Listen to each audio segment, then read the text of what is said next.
What'd you have in mind? I don't know yet. Well, if you're taking something, come knock on my door. Come and knock on my door. If you're 64.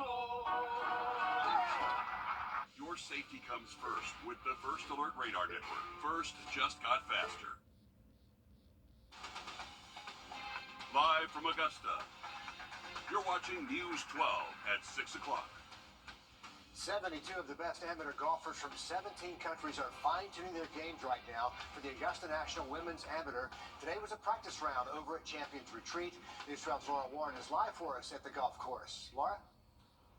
Yes, and we're going to tell you all about the action out here. These women are excited, and they are ready to play the round of their lives. We've got much more from Champions Retreat coming up shortly. Looking forward to it. We begin with some severe weather on the way, and the first alert issued for tomorrow morning. Riley, what should we expect and when?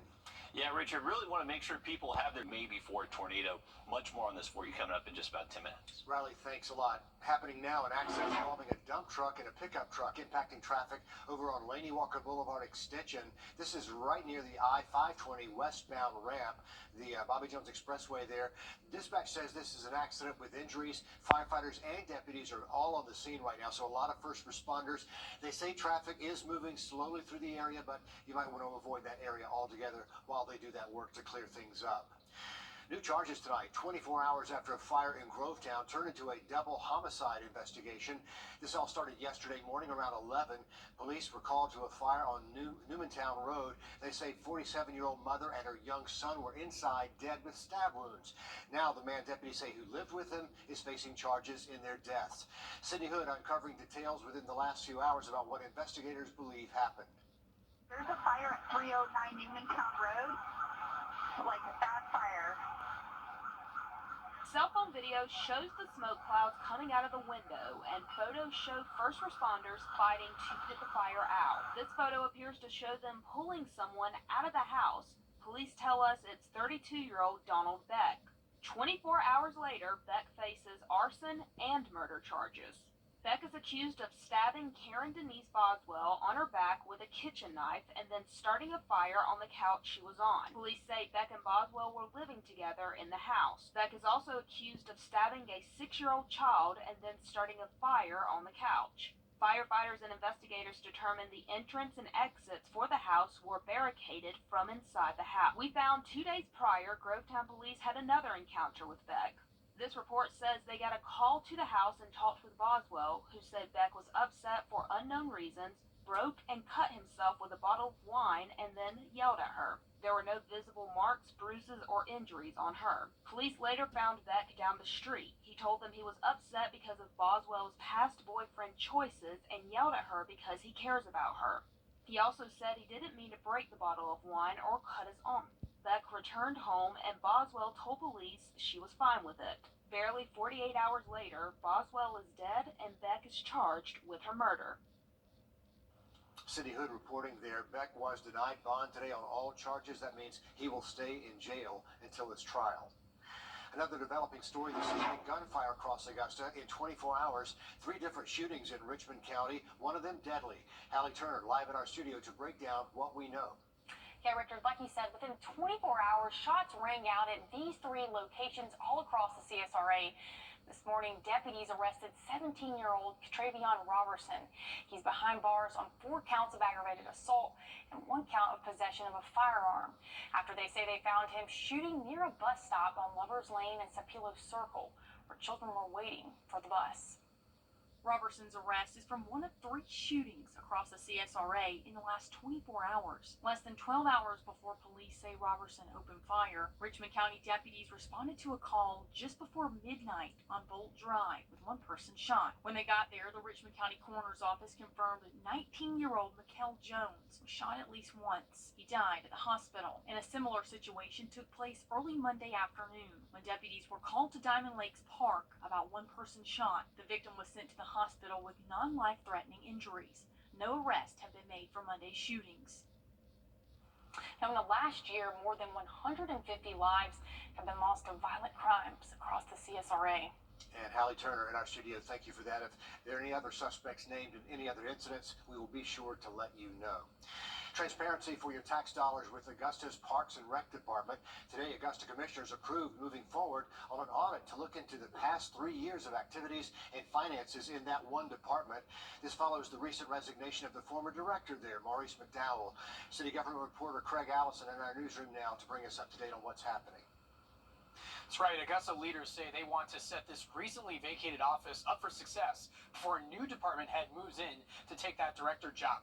Following multiple investigations into their department, both from media and internally in the city, they say they want to check every corner before giving the all clear. The laundry list of areas to check inside of Parks and Rec is so long, the full motion couldn't even fit on the chamber voting screen. Some areas include checking in on with money in Lake Olmsted, the Riverwalk, Fleming Park, lawn cutting services, and more. While a citywide operational audit was voted down last year because it was too expensive, this vote to audit Parks and Rec came through in a tight 6-4 approval. Regardless, some don't want to hire a new director until something like this is done. We caught up with Commissioner Sean Frantum, who made that motion. I mean, it was a monumental day. I've been here 9 years, and we've never done anything like this. We basically dissect one department.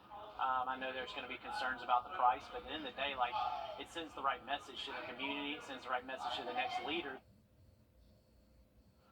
And tonight on News 12 at 11, we'll break down this audit and some more of what it means for the Parks and Rec Department. Interesting development. Craig Allison in our newsroom with that. Also, the commission today, leaders removed the 6-month probation on Club Rain. It's been almost a month since the business got hit with that warning for an incident back in January where someone died after a shooting there. Leaders say the decision comes after Smart Grocery, another hotspot for recent shootings, did not face a probation. Well, it's official. This Saturday, you can be part of the Mayor's Masters reception at the Augusta Common. Augusta Mayor Garnett Johnson, Aiken Mayor Teddy Milner, North Augusta's Mayor Britton Williams, and Columbia County Chairman Doug Duncan will all be there together.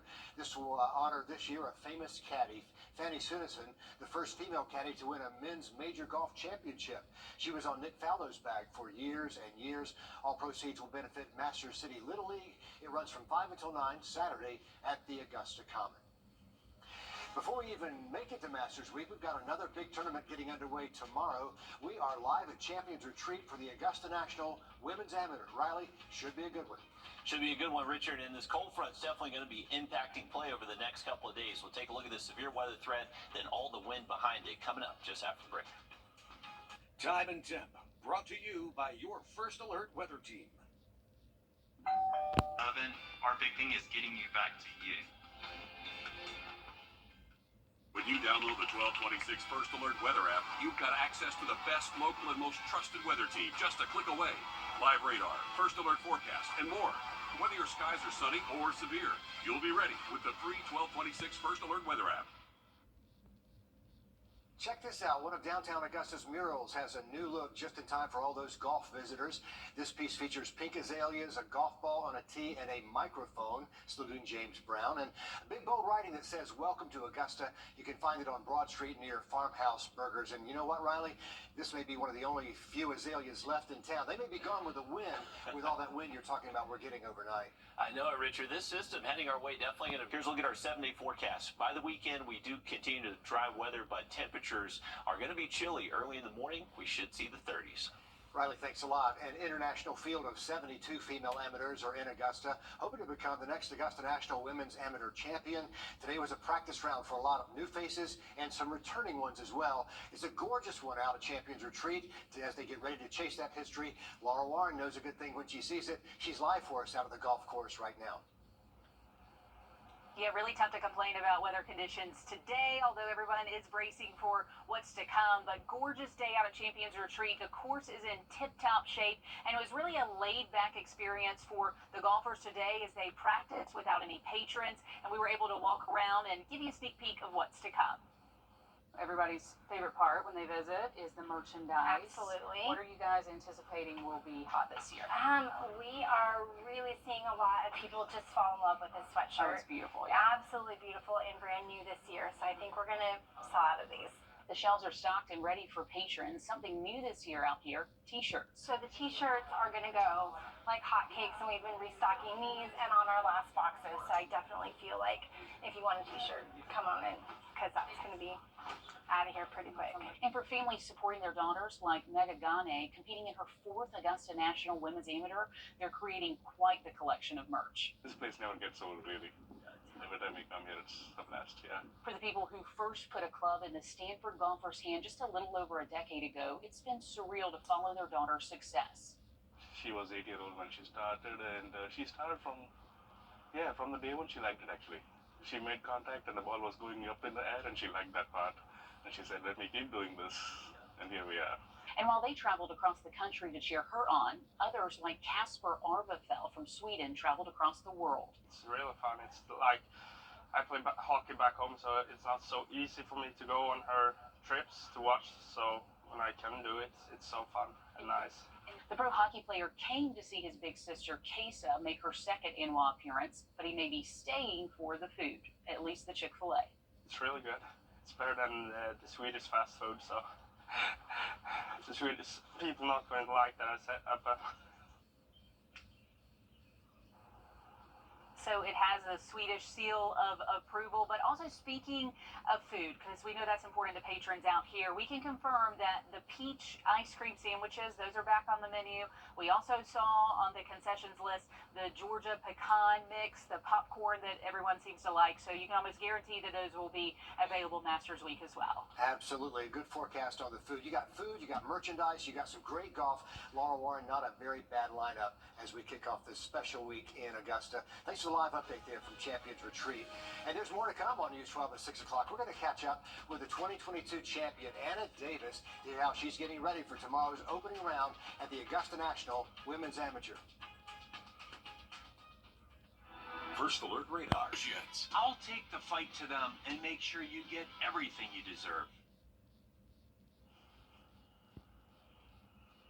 Welcome back to our continuing coverage live from Champions Retreat Golf Course, leading up to the 5th edition of the Augusta National Women's Amateur. And as expected, the field is just loaded with talent once again this year. And returning to play in this event for the 3rd time is 2022 champion Anna Davis.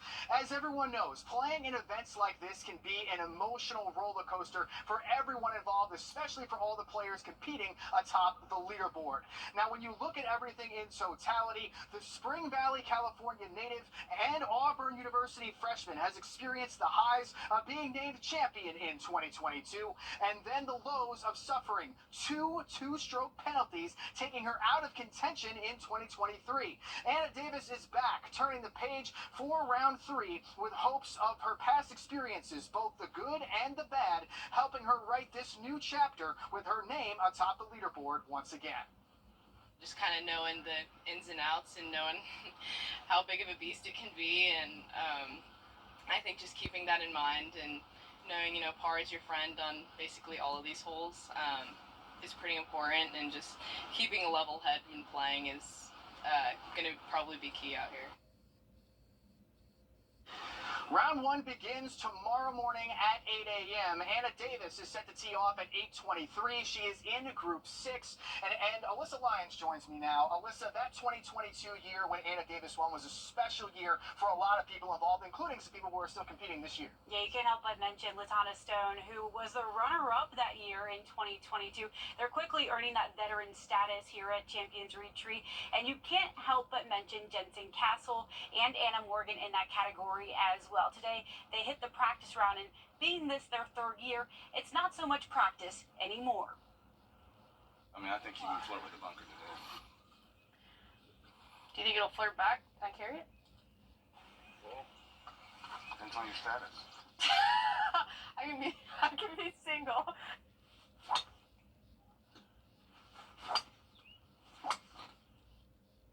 I went that way.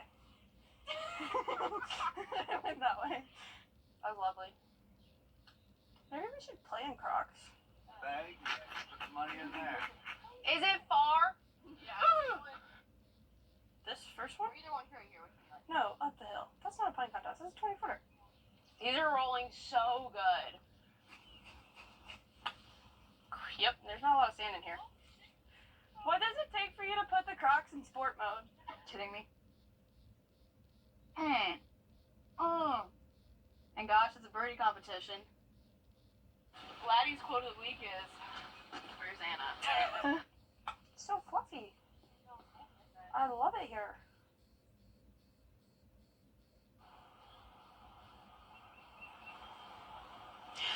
after speaking to them, they all said the exact same thing. Familiarity, in this case, playing at Champions Retreat, is a good thing because we know it's such a hard course. They'll definitely lean on that experience to get them to Augusta National. Looks like a great round out there and shaking out those nerves. They're having a good time. They're joking around a lot, but I know first thing tomorrow morning, once this weather clears, it's going to be down to business there at Champions Retreat. Alyssa, thanks to you and the team for some great coverage as we look forward to the opening round tomorrow. Riley? And they should stay dry during play. The only factor is definitely going to be the wind. We could see gusts up to 30 plus over the next couple of afternoons. I'm going to look at the forecast for you just after break.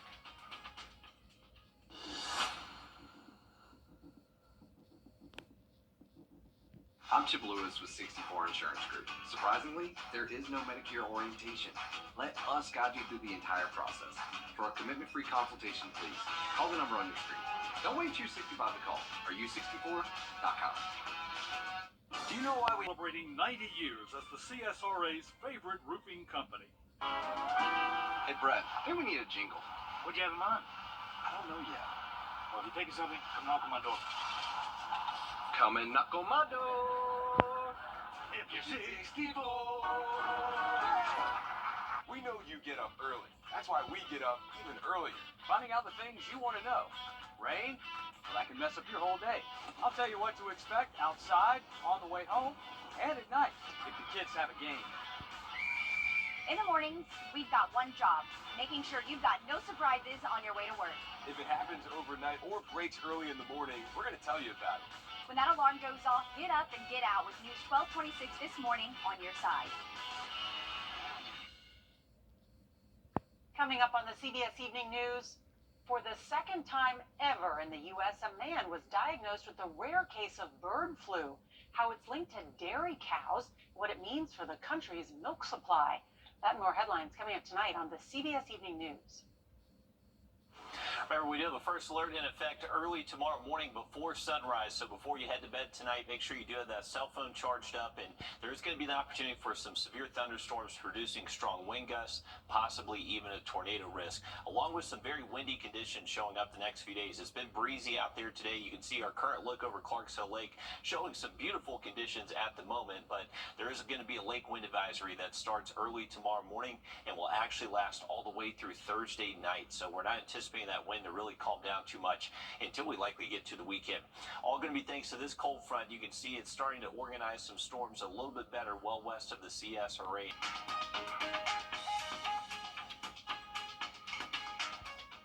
At the CBS Evening News, we focus on solutions, finding solutions to help people understand what are the right choices to make for you and your family. Hey, Georgia, have you